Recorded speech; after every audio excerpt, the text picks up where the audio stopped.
안녕하세요. 지혜의 숲에서 길을 찾는 여러분과 함께하는 시간입니다. 험난하고 불확실한 시대를 살아가는 우리 모두에게는 마음의 쉼터가 필요합니다. 오늘 우리는 삶의 폭풍우 속에서도 흔들리지 않는 기쁨과 감사를 발견하는 여정을 떠나보려 합니다. 본격적인 이야기에 앞서 만약 오늘 이 이야기가 여러분의 마음에 작은 위로와 평안을 준다면 그 은혜를 주변 사람들과 함께 나누어 주시는 것은 어떨까요? 여러분의 좋아요와 구독은 저희가 더 좋은 이야기로 하나님의 사랑을 전하는 데 큰 힘이 됩니다. 이 말씀을 듣는 모든 분들의 삶에 하나님의 축복이 가득하기를 기도합니다.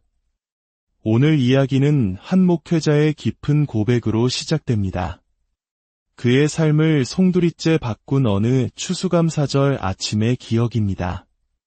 2009년 11월 26일 추수감사절 아침이었습니다.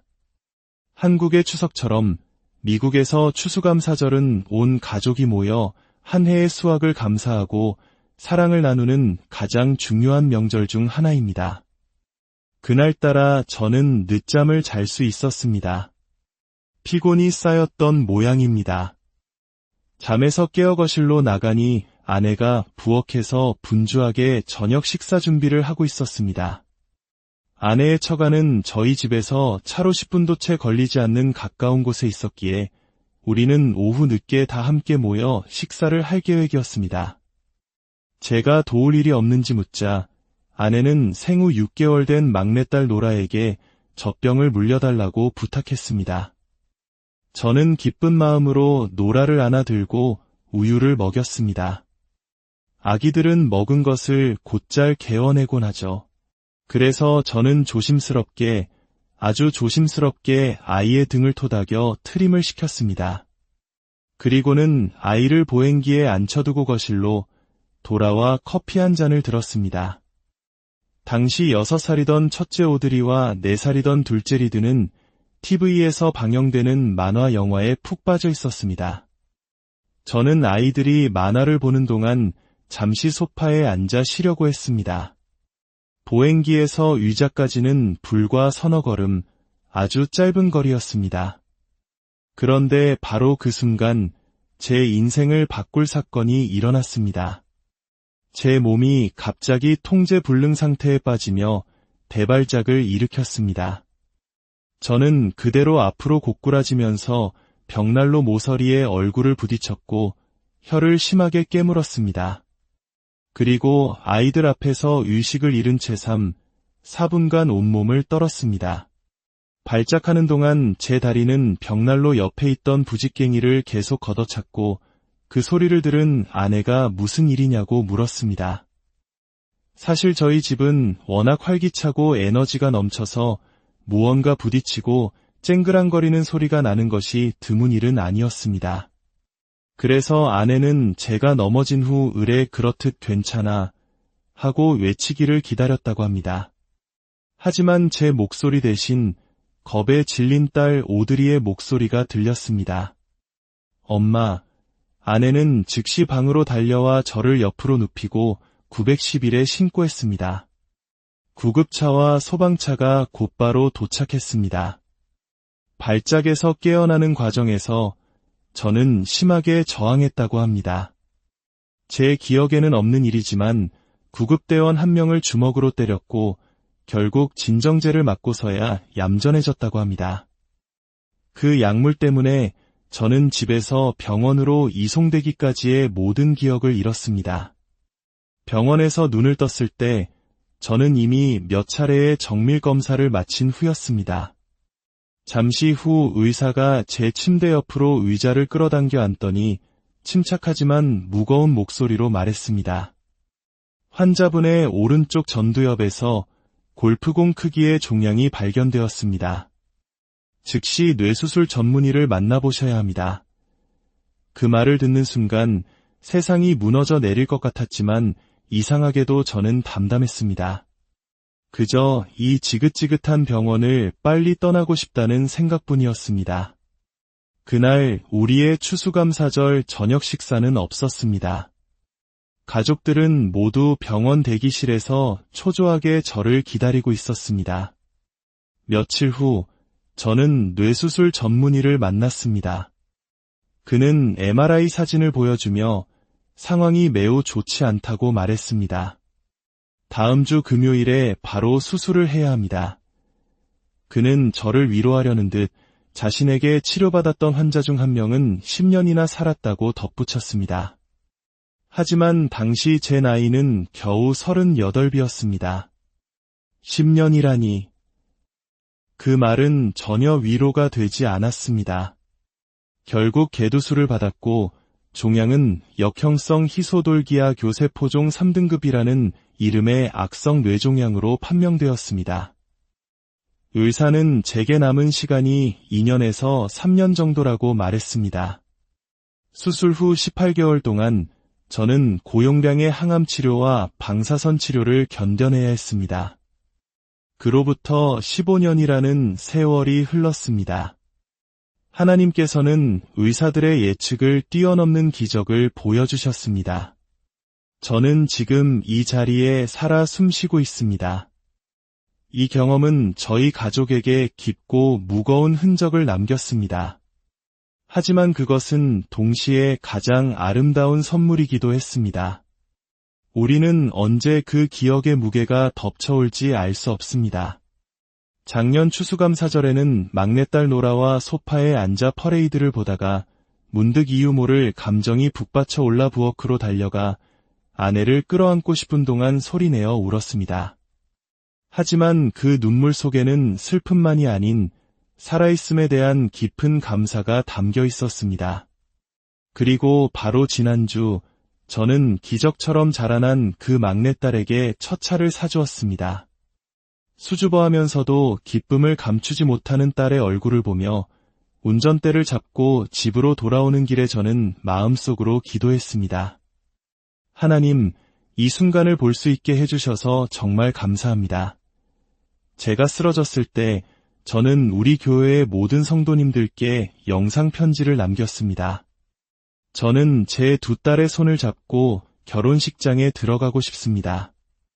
제 아들이 한 명의 남자로 늠름하게 성장하는 모습을 보고 싶습니다.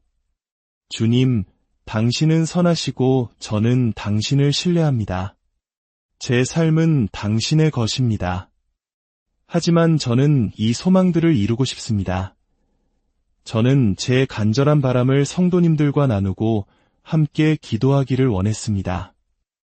이렇듯 제 삶은 예기치 않은 고난과 그 속에서 발견한 기쁨으로 가득 차 있습니다. 그래서 오늘 저는 성경 말씀을 통해 삶의 환경과 상관없이 누릴 수 있는 기쁨과 감사의 선물을 여러분과 나누고 싶습니다. 우리는 불안의 시대를 살고 있습니다. 이 자리에도 수많은 걱정과 우울, 불안을 안고 계신 분들이 있을 것입니다. 다가오는 한 주가 누군가에게는 아름다운 시간이겠지만 또 다른 누군가에게는 힘겨운 시간이 될 수도 있습니다. 성경은 우리에게 바로 그 지점에서 희망을 이야기합니다. 빌립보서 4장 4절에서 8절 말씀을 함께 보겠습니다. 주 안에서 항상 기뻐하라. 내가 다시 말하노니 기뻐하라. 너희 관용을 모든 사람에게 알게 하라. 주께서 가까우시니라. 아무것도 염려하지 말고 다만 모든 일에 기도와 간구로 너희 구할 것을 감사함으로 하나님께 아뢰라. 그리하면 모든 지각에 뛰어난 하나님의 평강이 그리스도 예수 안에서 너희 마음과 생각을 지키시리라. 끝으로 형제들아, 무엇에든지 참되며 무엇에든지 경건하며 무엇에든지 오르며 무엇에든지 정결하며 무엇에든지 사랑받을 만하며 무엇에든지 칭찬받을 만하며 무슨 덕이 있든지 무슨 기림이 있든지 이것들을 생각하라. 성경은 우리에게 항상 기뻐하라고 명령합니다. 어떤 것도 염려하지 말라고 말합니다. 어떻게 그것이 가능할까요? 이 말씀은 불가능한 요구처럼 들릴 수 있습니다. 하지만 성경은 결코 우리에게 방법을 알려주지 않은 채 무언가를 요구하지 않습니다. 이 구절 안에는 기쁨과 평안에 이르는 두 가지 길이 숨겨져 있습니다. 바로 우리가 가야 할 곳과 우리가 실천해야 할 훈련입니다. 첫 번째는 우리가 가야 할 곳입니다. 말씀은 주께서 가까우시니라 라고 선포합니다. 이것이 모든 것의 해답입니다. 하나님이 우리 곁에 계시기에 우리는 염려하지 않을 수 있습니다. 우리는 결코 홀로 버려진 존재가 아닙니다. 인생의 가장 깊은 죽음의 골짜기를 지날 때에도 주님은 우리와 함께 하십니다. 시편의 기자 다윗이 고백했듯이 우리가 사망의 음침한 골짜기를 다닐지라도 해를 두려워하지 않을 이유는 주께서 나와 함께 하심이라는 믿음 때문입니다. 그렇다면 우리는 어떻게 주님께 나아갈 수 있을까요? 성경은 기도와 간구라는 두 단어를 사용합니다. 기도는 하나님의 은혜의 보좌 앞에 담대히 나아가는 것입니다. 우리의 연약함과 필요를 있는 그대로 아뢰고 긍휼하심과 때를 따라 돕는 은혜를 구하는 것입니다. 하지만 많은 사람들이 하나님께 나아가는 것을 주저합니다. 너무 어른이 되어버렸기 때문입니다. 모든 것을 스스로 해결해야 하고 강인한 모습을 보여야 한다는 생각에 사로잡혀 도움을 구하지 못합니다.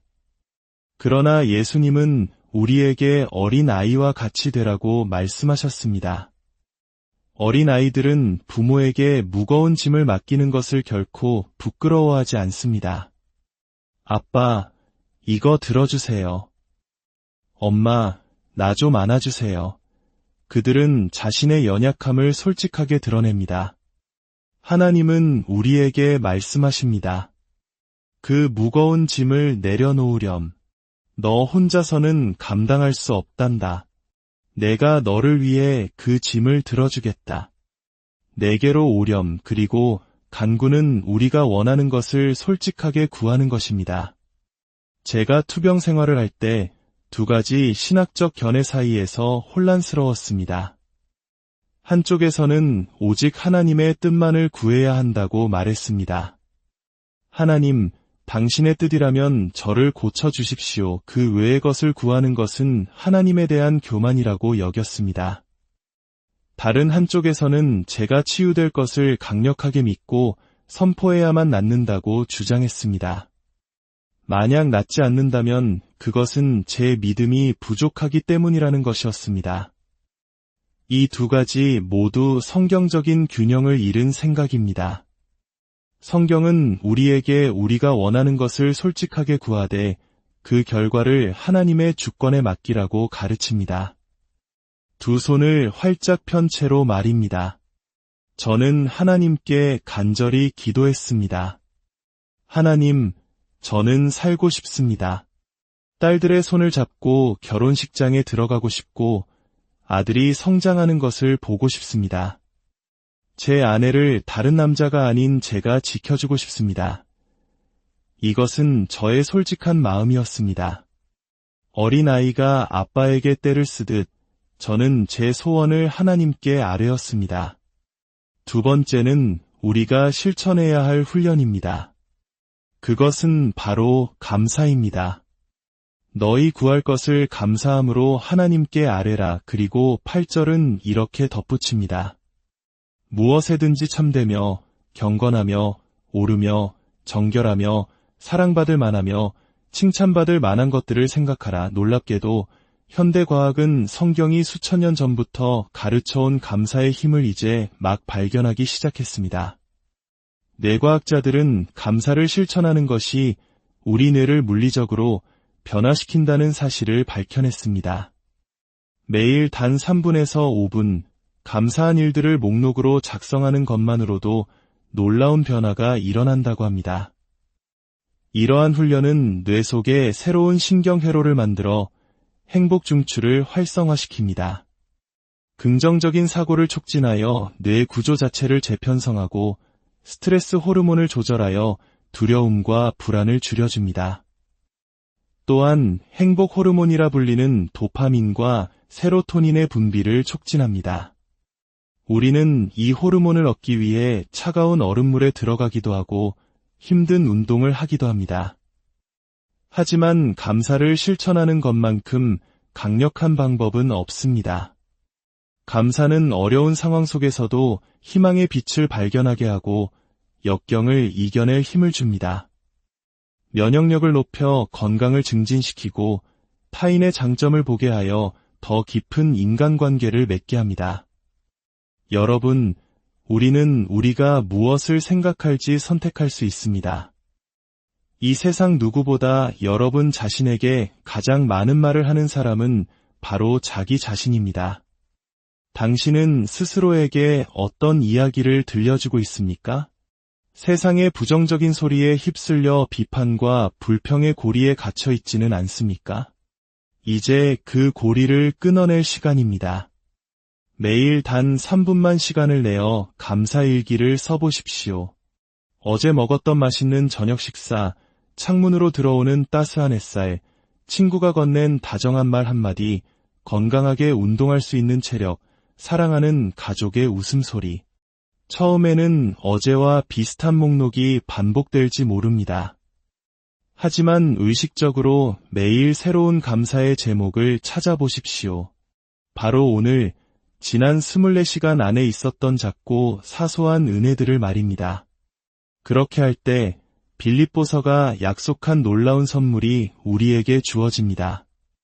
그리하면 모든 지각에 뛰어난 하나님의 평강이 그리스도 예수 안에서 너희 마음과 생각을 지키시리라. 하나님께서 가진 평강은 얼마나 클까요? 그분은 모든 곳에 계시고 모든 것을 아시며 모든 것을 하실 수 있는 분입니다. 우리의 모든 불안과 두려움은 우리가 전능하지도 전지하지도 않기 때문에 생겨납니다. 하지만 우리는 모든 것을 아시고 모든 것을 하실 수 있는 그분께로 나아갈 수 있습니다. 우리의 상황을 뛰어넘는 세상이 이해할 수 없는 평강이 우리의 마음과 생각을 지켜줄 것입니다. 기쁨으로 가득 찬 삶, 하나님의 평강이 지키는 삶을 원하십니까? 우리에게는 나아갈 곳이 있고 우리가 실천해야 할 훈련이 있습니다. 이제 잠시 눈을 감고 지난 24시간 동안 여러분의 삶에 있었던 작고 소중한 선물들을 떠올려 보시겠습니까? 그리고 그 선물들을 주신 하나님께 조용히 감사의 기도를 올려봅시다. 아버지 하나님, 당신은 선하시며 선한 일을 행하시는 분이심을 믿습니다. 하늘의 모든 좋은 은사와 온전한 선물이 다 빛들의 아버지이신 당신으로부터 내려온다는 말씀을 기억합니다. 우리가 그것을 보지 못하고 인정하지 않았던 순간들을 용서하여 주시옵소서. 우리가 가지지 못한 것, 얻지 못한 것에 대한 불평과 원망 대신 우리에게 매일 베풀어 주시는 일상의 은혜를 보게 하옵소서. 주님, 분노와 냉소로 가득 찬 이 시대 속에서 저희가 기쁨과 감사를 통해 세상의 빛이 되게 하옵소서. 당신이 주신 감사의 훈련을 통해 우리의 뇌를 새롭게 하시고 우리의 마음을 치유하여 주시옵소서. 오늘 우리에게 주신 기쁨이라는 선물, 그리고 감사라는 길을 따라 그 기쁨에 이를 수 있도록 초대해 주시니 감사합니다.